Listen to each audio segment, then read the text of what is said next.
For our garden stepping stone project, we decided to get 9 16-inch square pewters that cost under $4 each. We used both flat latex and acrylic paint for this project. Make sure to dust off any debris that might be left on or in the cement. Apply spray adhesive to the back of your stencil to reduce your chances of bleed. Place the tile stencil in the center of your cement stone and pat it down really good.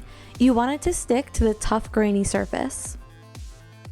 Take your professional stencil brush and pounce it in desired areas. These cement slab surfaces are very porous, so don't be afraid to really get in there with your professional stencil brush or apply 2 coats of paint.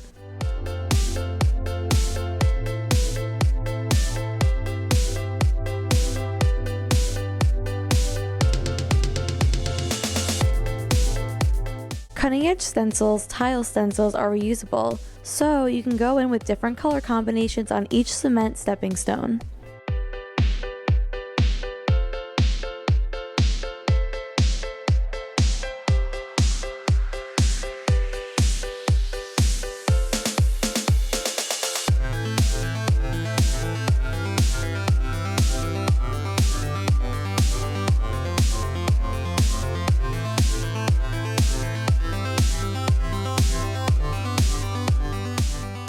Apply 2 to 3 coats of water-based polyurethane with a 4-inch dense foam roller for years of protection.